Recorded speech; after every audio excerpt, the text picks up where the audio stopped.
Healing perlu dilakukan secara konsisten dan fokus. Bahkan untuk memulainya saja, kamu perlu untuk membuka kembali apa yang pernah terjadi pada hidup kamu untuk dapat mengenalinya, lalu menerimanya.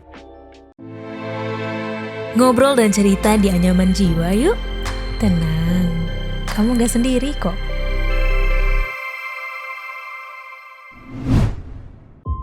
Suka dengerin true crime berdasarkan kisah nyata dari seluruh penjuru dunia? Dengarkan podcast Tinggal Nama yang diangkat dari cerita kriminal majalah Intisari. Persembahan video by KG Media dan Intisari di Spotify. Saat semuanya sudah terlambat.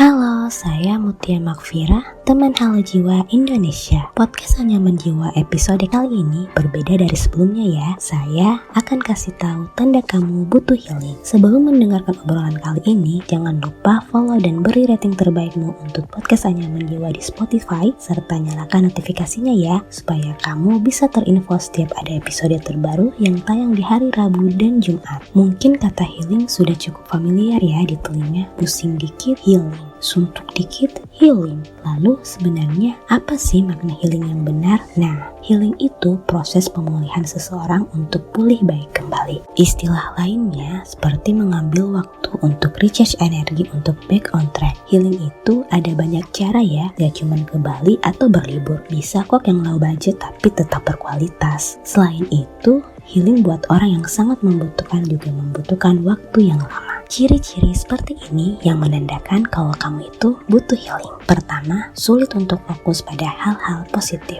hanya fokus pada hal negatif. Kedua, cenderung overthinking dan sulit untuk mengendalikannya. Tiga, merasa kehilangan kendali atas hidup sendiri. Keempat, merasa kehilangan minat atau kesenangan. Kelima, melakukan kebiasaan buruk agar merasa lebih baik. Keenam, lelah sepanjang waktu tanpa alasan yang jelas. 7, tidak bisa berespon dengan benar terhadap hal di sekitar. 8, selalu merasa segalanya tidak pada tempatnya. 9, merasa sedih, kosong, atau bahkan putus asa. 10, telah mengalami pengalaman traumatik. Healing itu gak melulu harus keluar kota atau negeri. Kalau healing versi aku dapat dilakukan di mana saja, yaitu dengan menulis jurnal. Menurut penelitian, kita dapat lebih tenang apabila menuliskan apa yang kita pikirkan dan rasakan. Dengan menulis jurnal, kita dapat mengenali apa yang terjadi, apa yang kita pikirkan, dan apa yang kita rasakan. Dengan begitu, dapat membantu kita lebih memahami permasalahan yang kita alami dan mengetahui apa yang akan kita lakukan selanjutnya. Selain itu, healing juga gak perlu mahal-mahal kok. Kamu bisa melakukan beberapa hal ini. Pertama, meditasi. Meditasi dapat membantu kamu untuk mengarahkan pikiran dan perasaan ke arah yang lebih positif dan damai.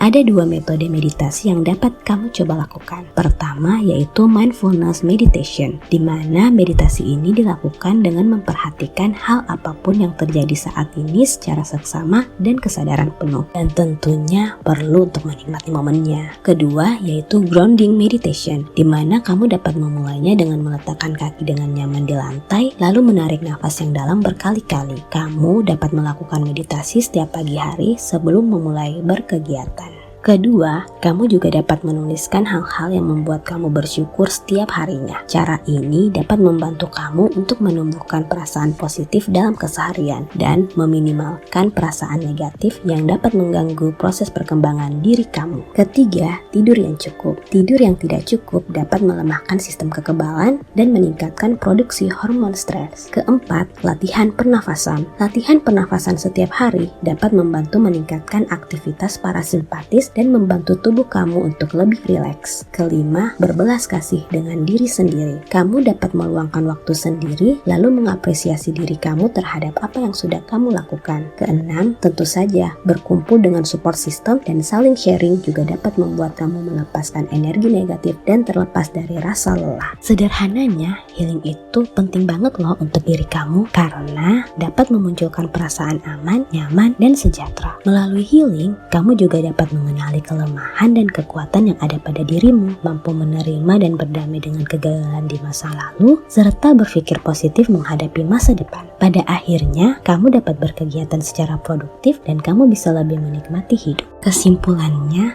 ternyata ada loh banyak cara yang dapat kamu lakukan untuk dapat healing. Tentu saja healing tidak bisa kita capai dengan proses yang instan seperti berpergian keluar kota atau berbelanja. Kalau itu sih namanya refreshing. Healing perlu dilakukan secara konsisten dan fokus. Bahkan untuk memulainya saja, kamu perlu untuk membuka kembali apa yang pernah terjadi pada hidup kamu untuk dapat mengenalinya lalu menerimanya. Tujuan saya cerita karena kamu gak sendirian. Ada saya dan teman lainnya yang sedang berjuang untuk kesehatan mentalnya. Terima kasih buat kamu yang sudah mendengarkan episode Anyaman Jiwa kali ini. Dan terima kasih juga buat kamu yang sudah mau mendengarkan saya. Kalau kamu ingin curhat, jangan sungkan. Kirim aja ke podcast@kgmedia.id dan DM di sosial media @medio_by_kgmedia. Dan follow akun Instagram @halojiwaindonesia sebagai sarana penyedia informasi kesehatan mental. Dan follow @halojiwashop untuk merchandise terbaik lainnya. Nah, Halo Jiwa Indonesia juga menyediakan layanan konseling dengan profesional bersama bully.id dan layanan konseling sebaya dalam program Ruang Refleksi Online. Saya Mutia Makfira dari teman Halo Jiwa Indonesia, ditunggu episode yang lainnya. Yah, udah selesai episode kali ini. Tungguin episode Anyaman Jiwa selanjutnya ya.